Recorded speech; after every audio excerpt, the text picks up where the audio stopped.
अस्सलाम वालेकुम प्यारे पाकिस्तानियों। आज के इस वीलॉग में मैं आप सबको पता चल ही चुका है कि गिलगित बल्तिस्तान में अल्लाह के फजल से एक ईमानदार हुकूमत बनने जा रही है। पीटीआई ने मार्जिन से सीटें ली हैं और उसके अल्लाह ताला को रहम आ गया पाकिस्तान पे। अब हर जगह पे ईमानदार लोग हुकूमत में आ रहे हैं और इंशाअल्लाह जल्द हुकूमत बन जाएगी और वहाँ के लोगों के भी अल्लाह ताला अपने फजल से हालात बदलेगा।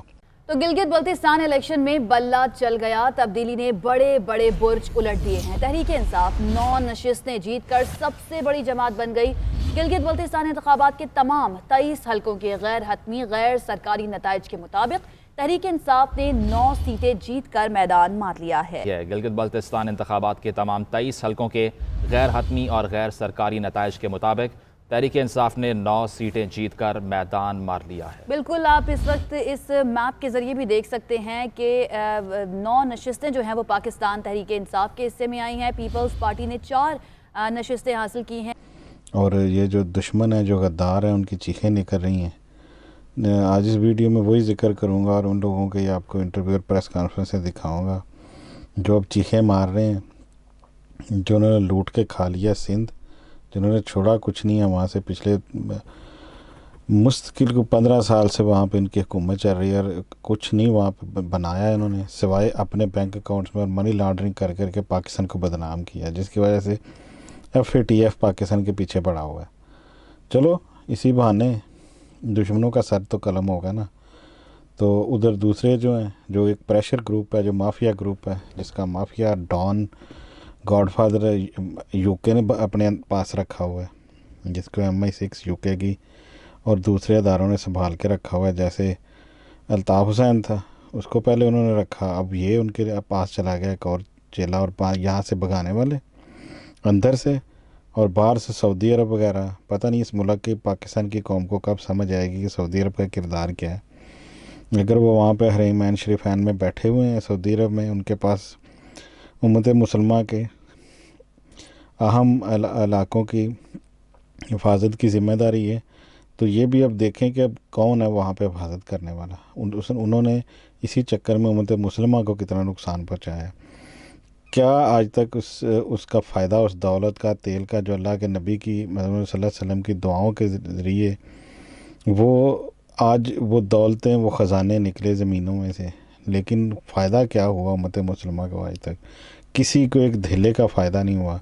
और मुस्लिम जिनको इल्म के पीछे भागना चाहिए था, जिनको इल्म सीखना चाहिए था, जिनके लिए इनको अपनी दौलत पानी की तरह बहा देनी चाहिए थी कि मुसलमान दुनिया में तरक्की करें, आगे निकलें और साबित करें कि हम अल्लाह ताला के फरमान पर चलने वाले, नबी करीम सल्लल्लाहु अलैहि वसल्लम की सुन्नत पर अमल करने वाले लोग हैं। इस तरह तो नहीं कोई भी चल सकता कि बग़ैर किसी चीज़ के वो वहीं से बार बार सफ़र शुरू करे। वहाँ पे वो नाग बन के बैठे हुए साजिशें कर रहे हैं उस दौलत को, तेल की दौलत को, बजाय कि फ़लाह के लिए इस्तेमाल करते उम्मत मुसलमान की तबाही के लिए इस्तेमाल कर रहे हैं। और उनके ज़रिए इसको भगाया गया यहाँ से, नवाज शरीफ को। ये कुत्ता बाहर बैठा हुआ है और उसकी जो डाकू रानी है वो पाकिस्तान में हर जगह पे जो उससे होता है वो करती फिर रही है। अब एक इबरतनाक शिकस्त से इनके मुंह बंद हो जाने चाहिए, लेकिन ये इतने ढीठ और बेशर्म हैं क्योंकि इनके मुंह को एक चस्का, एक खून लगा हुआ है। अब ये ईमानदार बंदे आ रहे हैं, ऐसा ऐसा नज़र आ रहा है, लेकिन पाकिस्तान की आवाम को उठना पड़ेगा। अदारों पे आप एक दफ़ा आप ये इंतज़ार नहीं कर सकते कोई और आके तो ये ठीक करे। आपको ख़ुद यहाँ पे जहाँ भी आपको नज़र आएंगे ये दुश्मन मुल्क के, उनको पत्थर मारने होंगे, जो गालियाँ देनी होंगी, इनको बताना होगा कि हमें आप लोगों से नफ़रत है, वाकई नफ़रत है, दफ़ा हो जाओ, भाग जाओ। जो लाहौर पे कब्ज़ा किया हुआ है इन्होंने, शरीफ माफिया ने।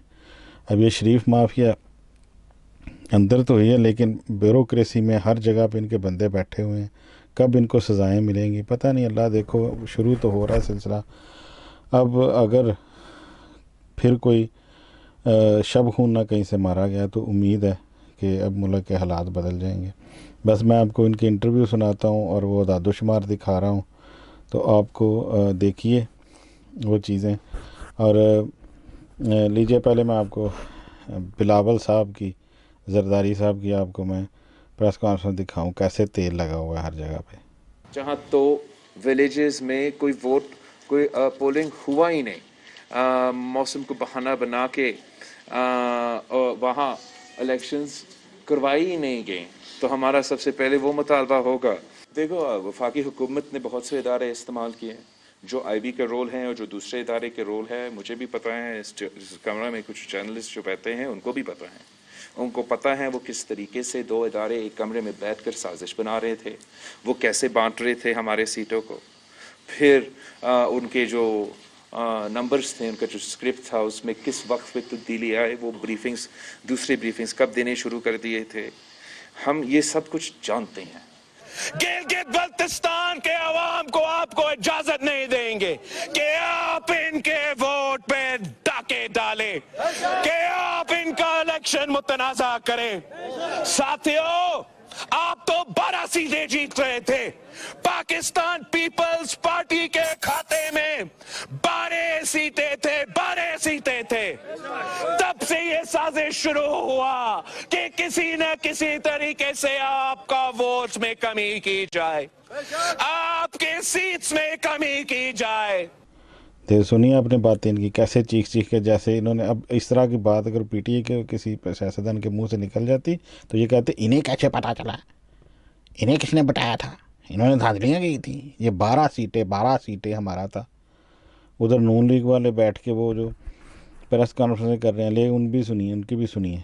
अब PMLN की मेजॉरिटी थी, वहाँ पे उन इलाकों में स्लो पोलिंग के लिए 2 तरीके ढूंढे गए, वहाँ पे झगड़े करवाए गए, वहाँ पे पोलिंग स्लो करने के लिए अमला, हमारे मुखालिफ पोलिंग स्टेशंस में 3 असिस्टेंट प्रिजाइडिंग ऑफिसर्स दिए गए, और वहाँ पे 300 से 400 वोट होता था। जहाँ पे 1200 वोट था, वहाँ पे एक प्रिजाइडिंग अफसर के साथ एक असिस्टेंट दिया गया। जमहूरी तरीके से, लेवल प्लेन फील्ड के तरीके से अगर हरवाया जाता तो हम उसको तस्लीम करते।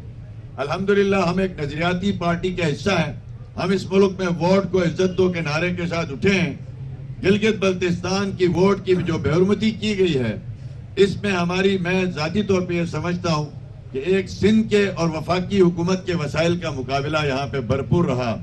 सिंध हुकूमत ने करोड़ों रुपया गिलगित बल्तिस्तान में फेंका है, अपना कचरा साफ नहीं कर सके, अपना सिंध ठीक नहीं कर सके। गिलगित बल्तिस्तान में आए थे और यहाँ पे जी हम लैंडस्लाइड विक्ट्री लेके जाएंगे। अब इस वक्त उनकी और हमारी सीटें जो है, चूंकि वो भी पता लग गया कि डील जो है वो हमेशा नुकसान ही देती है। नवाज शरीफ के खिलाफ वादा माफ गवाह बनने का कोई फायदा उनको भी नहीं हुआ। मुझे अफसोस से कहना पड़ता है कि 15 नवंबर के इंतखाबात शैम इलेक्शंस थे। ये इलेक्शंस के नाम पे धोखा था। गिलगित बल्तिस्तान के अवाम की आवाज पे डाका डाला गया है। गिलगित बल्तिस्तान के अवाम पर मसनूई मखलूक मुसल्लत की गई है। जी सुनिए आपने, वो भी इस तरह से बातें कर रहे हैं कि ये कल्चर इन लोगों ने ख़त्म नहीं होने देना। दुनिया सारी कह रही है सबसे बेस्ट इलेक्शन हुआ है वहाँ पे, लेकिन फिर भी ये वही बातें कर रहे हैं। वज़ीर आज़म ने गिलगित बल्तिस्तान में 3 मंसूबों का आगाज़ कर दिया। गिलगित बल्तिस्तान में 2 नए बुलंद तरीन नेशनल पार्क बनाने का ऐलान किया है। हिमालय नेशनल पार्क और नागा पर्वत नेशनल पार्क बनाए जाएंगे। और वज़ीर आज़म ने गिलगित बल्तिस्तान की पहली नेशनल पार्क सर्विस के क़याम की मंजूरी भी दे दी है। नौजवानों को 5000 ग्रीन मुलाजमतें फराहम की जाएंगी। पार्क सर्विस निगहबानों को तरबियत दी जाएगी। 1 नवंबर 2020 यानी आज के दिन वज़ीर आज़म इमरान खान ने गिलगित बल्तिस्तान की यौम आज़ादी के दिन GB को अक़वाम मुत्तहिदा की करारदाद को मद्देनजर रख के अबूरी सूबे की हैसियत देने का ऐलान किया है। गिलगित बल्तिस्तान को सूबे की हैसियत देने के लिए आइन की जो शिक इस्तेमाल होगी वो 51, 257 और 258 है, जिसमें तरमीम की जाएंगी। तो दोस्तों ये एक अच्छी खुशी की खबर है कि एक और मुल्क के सूबे में, एक तो इंडिया को थप्पड़ पड़ा है वहाँ पे बहुत बड़ा, इंशाल्लाह पड़ेंगे और पड़ेंगे। इंडिया जिस तबाही का शिकार होना चाहिए, इसको टूटना चाहिए, इसकी स्टेट्स बननी चाहिए, नहीं तो ये कभी भी एशिया में सुकून नहीं होने देगा। और उधर से अब उन लोगों के भी हालात बदलने शुरू हो गए। तो दोस्तों ये मेरे खुशी की खबर थी आप लोगों के लिए। तो इसके साथ ही मैं इजाज़त चाहता हूँ। खुदा हाफ़िज़, अस्सलाम वालेकुम।